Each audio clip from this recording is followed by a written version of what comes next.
नमस्कार, BDV news के इस बुलेटिन में आपके साथ मैं हूं स्वाति। शहर से जुड़ी खबरों को देखेंगे विस्तार से, लेकिन सबसे पहले एक नजर डालते हैं। तलघरवाड़ा शॉप में लगी भीषण आग, तुलाराम चौक की घटना। 10 दमकल वाहनों की मदद से आग पर पाया काबू। रानी दुर्गावती विश्वविद्यालय में एबीवीपी और एमपी स्टूडेंट यूनियन के छात्र गुटों में हुई झड़प, पुलिस ने स्थिति को नियंत्रित करने किया बल प्रयोग। विश्वविद्यालय में मची भगदड़, छात्र हुए घायल। और दिल्ली में आयोजित राष्ट्रीय रोप स्कीपिंग स्पर्धा में जबलपुर के खिलाड़ियों ने किया नाम रोशन। रेलवे स्टेशन में हुआ खिलाड़ियों का भव्य स्वागत। तुलाराम चौक स्थित तलघरवाड़ा हैंडलूम और बैग की थोक दुकान में अचानक आग लगने की घटना से अफरा तफरी मच गई। सूचना मिलने के बाद मौके पर दमकल की 9 से अधिक गाड़ियां पहुंची और आग पर काबू पाने प्रयास शुरू किया और काफी मशक्कत के बाद आग पर नियंत्रण पा लिया गया। आग लगने की वजह फिलहाल शॉर्ट सर्किट बताई जा रही है।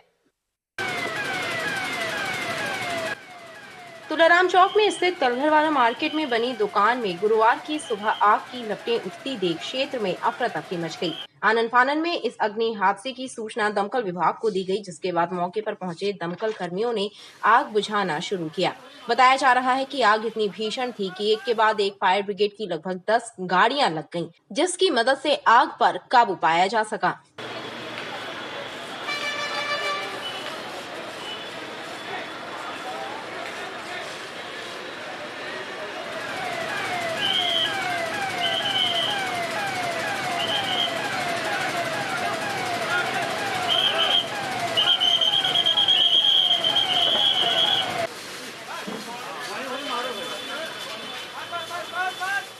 तत्काल मौके पर 3 वाहन रवाना किए। वहां पहुंचकर देखा गया आग मेजर थी, बड़ा फायर था। तुरंत में 5 गाड़ियां और बुलाई गई। हमारे सारे कर्मचारी लग गए, अभी भी लगे हुए हैं। लगभग आधा से पौन घंटे में हमने कंट्रोल कर लिया फायर। नहीं, गाड़ी सुबह का टाइम था, थोड़ा सा गाड़ी में परेशानी तो नहीं हुई यातायात में, मगर चूँकि अगर यही आग दोपहर में या कहीं शाम को लगी होती तो काफ़ी बड़ा नुकसान हो पाता। आसपास मार्केट पूरा लगा हुआ, चिपका हुआ है। हालांकि हमने सारे आजू बाजू वाले मकानों को और दुकानों को बचा लिया, सुरक्षित कर लिया। वहीं दुकान संचालक अभिषेक जैन ने बताया कि संभवतः शॉर्ट सर्किट की वजह से आग लगी है और उन्हें लाखों का नुकसान हुआ है।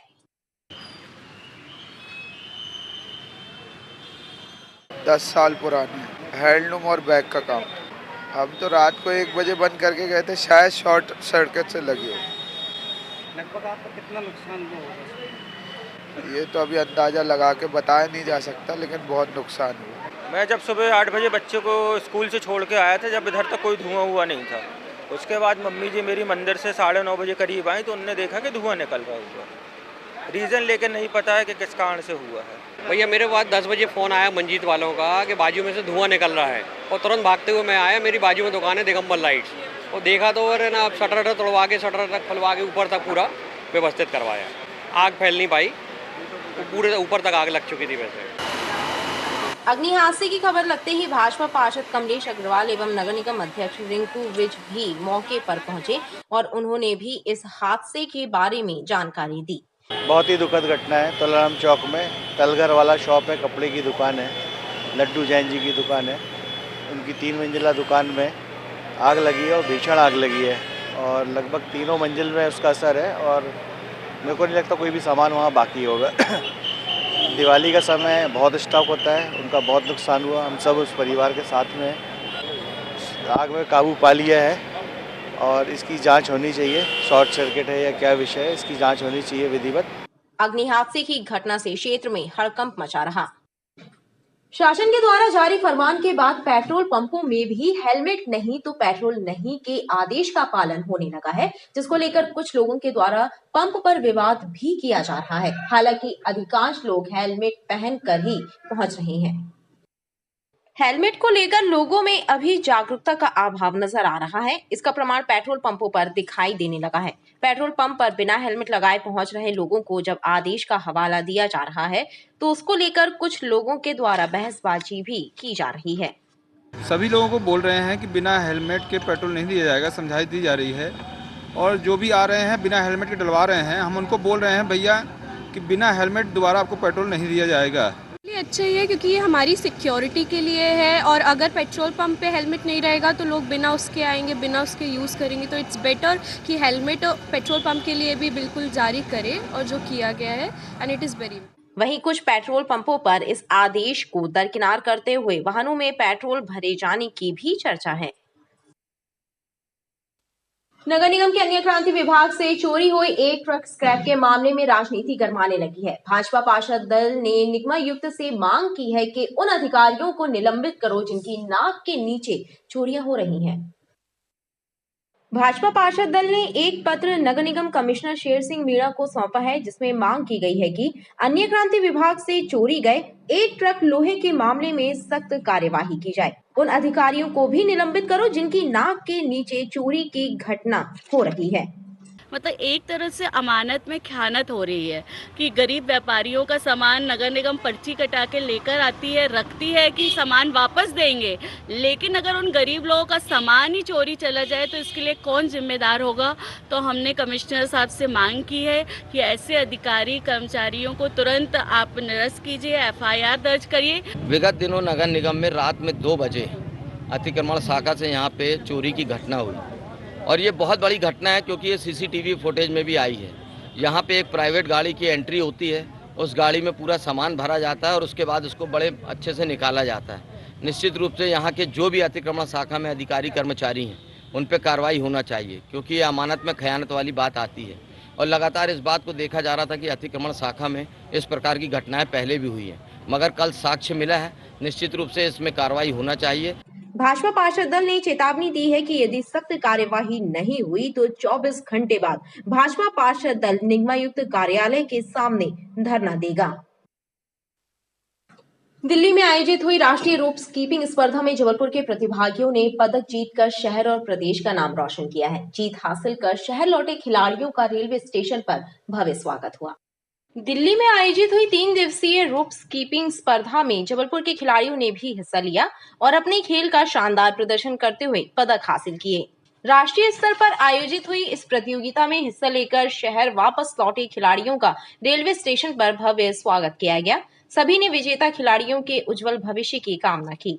हम लोग ने वहाँ से सब लोगों ने नेशनल खेल के मेडल जीत कर लाया है और हमारी टीचर ने मतलब बहुत सारी हमें ट्रेनिंग दी, इसके कारण हम अपनी टीचर के कारण जीत गए और मैं अपनी टीचर से हम लोग अपनी टीचर को बहुत प्राउड ऑफ करते हैं। एक गौरव की बात है संस्कारधानी के लिए कि रोप स्कीपिंग में इतने सारे बच्चों ने मेडल जीत के आए और 2 बच्चों ने इंटरनेशनल रिकॉर्ड भी बनाया है और इसका श्रेय जाता है इनकी कोच सारिका सिंह मैडम को, क्योंकि ये बहुत लंबे समय से रोप स्कीपिंग के लिए मेहनत करते आ रही हैं और इसी का ये नतीजा है कि संस्कारधानी में आज सभी बच्चे जितने भी गए थे सब ने मेडल जीत के आए। सिविल लाइन स्थित GS कॉलेज में सफाई व्यवस्था दुरुस्त करने समय छात्रों की विभिन्न समस्याओं को लेकर MP स्टूडेंट यूनियन के सदस्यों ने कॉलेज प्राचार्य को एक मांग पत्र सौंपा है।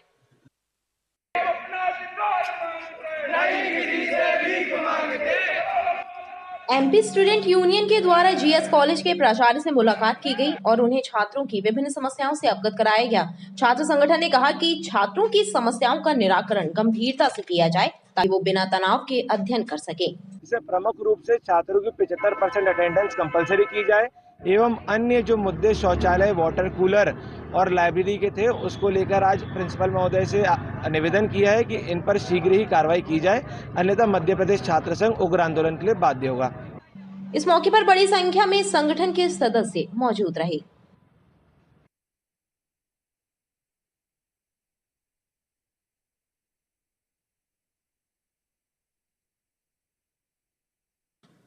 मौसम में हुए बदलाव के बाद शाम के वक्त गुलाबी ठंड का एहसास होने लगा है। मौसम वैज्ञानिकों के द्वारा दी गई जानकारी के अनुसार न्यूनतम तापमान में गिरावट दर्ज हो रही है, जिसके कारण फिजा में ठंडक घुल गई है। मौसम वैज्ञानिकों के द्वारा दी गई जानकारी के अनुसार न्यूनतम तापमान में कमी आ रही है, जिससे अनुमान लगाया जा रहा है कि जल्दी ही ठंड की आमद पूरी तरह से हो जाएगी और सर्द हवाएं भी अपना असर दिखाने लगेंगी। मौसमविदों ने बताया कि न्यूनतम तापमान सामान्य से 5 डिग्री कम 14.5 डिग्री सेल्सियस दर्ज किया गया। रानी दुर्गावती विश्वविद्यालय में अखिल भारतीय विद्यार्थी परिषद और एमपी स्टूडेंट यूनियन के कार्यकर्ताओं के बीच जमकर झड़प हुई। दोनों ही संगठन के कार्यकर्ताओं ने एक दूसरे पर हमला कर दिया। स्थिति को नियंत्रित करने के लिए पुलिस को बल प्रयोग करना पड़ा, जिससे अफरा तफरी मच गई। पुलिस ने मौके से कुछ छात्रों को हिरासत में भी लिया है। इस घटना को लेकर विश्वविद्यालय में काफी देर तक बवाल मचा रहा।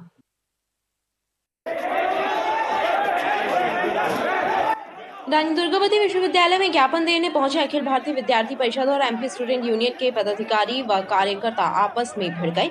इस घटना से विश्वविद्यालय में बवाल मच गया। छात्र गुटों में हुई झड़प को देखते हुए पुलिस ने स्थिति को नियंत्रण करने बल प्रयोग किया, जिससे भगदड़ की स्थिति बन गई। दरअसल एबीवीपी के छात्र बीकॉम सेकेंड ईयर के परीक्षा में फेल हुए छात्रों के परिणामों में सुधार की मांग को लेकर विश्वविद्यालय के कुलपति और कुल सचिव को ज्ञापन देने पहुंचे थे। एबीवीपी कार्यकर्ताओं ने बताया कि ज्ञापन देने के बाद जब वह वापस लौट रहे थे, तभी एमपी स्टूडेंट यूनियन के छात्र संगठन के कार्यकर्ताओं ने एबीवीपी कार्यकर्ताओं से विवाद, अभद्रता और धक्का मुक्की करना शुरू कर दिया, जिसके बाद पुलिस ने भी छात्रों पर बल प्रयोग किया।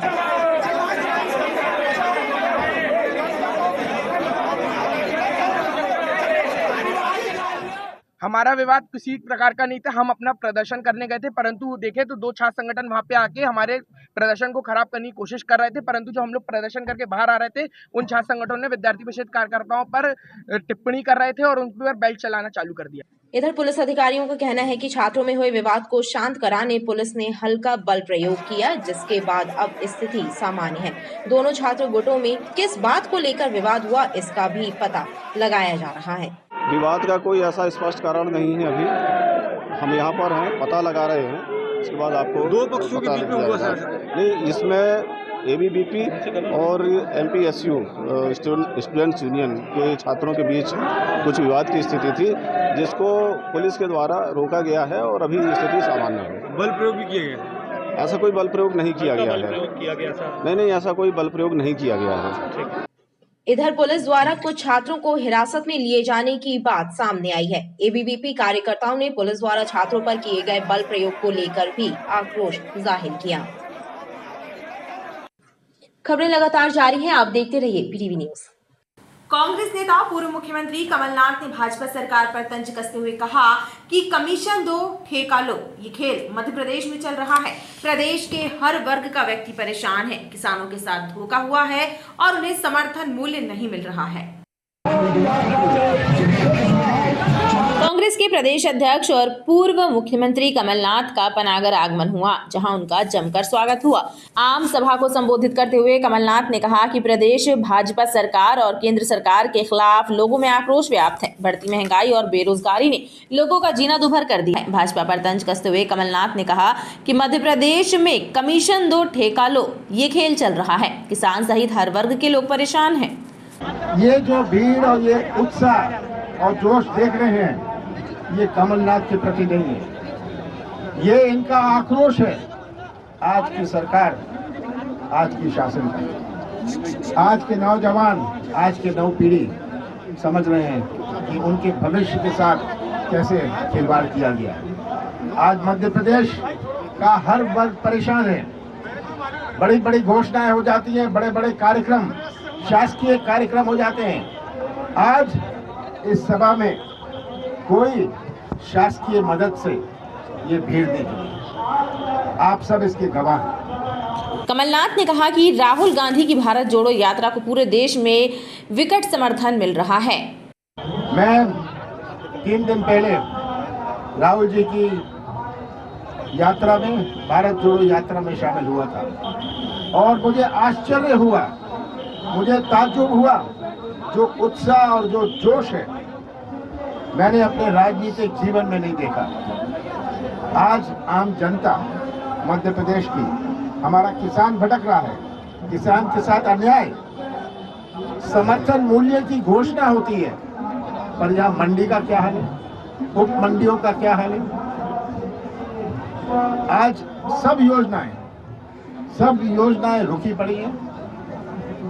कर्जा लो, ठेका दो और कमीशन लो। ये भ्रष्टाचार की व्यवस्था जो पंचायत से लेकर मंत्रालय तक बनी हुई है, जनता इसे पहचान है। कमलनाथ ने कहा कि 2023 में कांग्रेस की सरकार बनते ही प्रदेश को पटरी पर लाने का प्रयास किया जाएगा। किसानों के कर्ज माफी के वादे को भी पूरा किया जाएगा। कमलनाथ की इस सभा में 3 निर्दलीय पार्षदों ने कांग्रेस की सदस्यता ग्रहण की। वहीं बागी के रूप में चुनाव लड़ने वाले 2 नेताओं को निष्कासित कर दिया गया था। उनका भी निष्कासन समाप्त कर पार्टी की सदस्यता प्रदान की गई। वर्तमान पार्षद निर्दलीय पार्षद साथियों ने आज कांग्रेस की वहाँ पे सदस्यता ली। राजेश यादव जी, वकील अंसारी जी, मुकिमा अंसारी जी और साथ ही हमारे आसिफ भाई और मदन लारिया जी, इनने भी जो चुनाव लड़े थे, इनने भी आज सदस्यता ग्रहण करी। आगे आने वाले समय में और भी ऐसे बहुत सारे लोग कांग्रेस पार्टी में आना चाहते हैं, आ रहे हैं। सबका स्वागत है और जबलपुर संस्कारधानी आने वाले समय में मध्य प्रदेश के साथ साथ ज़्यादा से ज़्यादा सीटें जीतकर कांग्रेस को सेवा का मौका आम जनता देगी। बहरहाल कमलनाथ ने आम सभा के जरिए 2023 की विधानसभा चुनाव का शंखनाद महाकौशल में कर दिया है। पार्टी दावा कर रही है कि कार्यकर्ता उत्साहित हैं। मानव अधिकार जागरूकता दिवस पर पुलिस कंट्रोल रूम में एक वाद विवाद स्पर्धा का आयोजन हुआ, जिसमें संभाग के विभिन्न जिलों के पुलिसकर्मी शामिल हुए। तो कहने का अर्थ ये हुआ कि अमेरिका ने सभी जगह पुलिस कंट्रोल रूम में मानव अधिकार जागरूकता दिवस पर एक वाद विवाद स्पर्धा का आयोजन किया गया, जिसमें शामिल हुए प्रतिभागी 2 गुटों में बटे रहे। एक गुट ने मानव अधिकार संबंधी विषय के पक्ष में अपना मत रखा, तो वहीं दूसरे ने विपक्ष में अपनी बात कही। उदाहरण के तौर पर हम एक बात आपके समक्ष कहना चाहेंगे कि यदि किसी व्यक्ति को आपने गिरफ्तार किया है और तापमान 30 डिग्री है, तो जिसने गिरफ्तार किया है उसको भी 30 डिग्री सेल्सियस प्राप्त, उसने प्रतिकार किया, उसी का हमने बचाव किया और गिरफ्तारी में जितना हमें बल प्रयोग करना था हमने उतना ही बल प्रयोग किया। और महाकौशल कॉलेज के प्रोफेसर हैं श्री अरुण शुक्ला सर, इनके एज अ जूरी के रूप में ये डिसाइड करेंगे कि अपना स्टेट लेवल पर कितने फर्स्ट और सेकंड रिजल्ट निकाल के स्टेट लेवल पे भेजेंगे। स्टेट लेवल के पश्चात अपना ऑल इंडिया लेवल पर भी इसका आयोजन किया गया है। मेन उद्देश्य यही कि अपने जनता को मानव अधिकार के उसमें अवेयर कराना कि लोगों को इसके बारे में जानकारी है कि नहीं है। स्पर्धा के विजेताओं को राज्य स्तरीय प्रतियोगिता के लिए चयनित किया गया है। वहीं निर्णायक के रूप में महाकौशल कॉलेज के प्रोफेसर डॉक्टर अरुण शुक्ला एवं माया पांडे मौजूद रहे।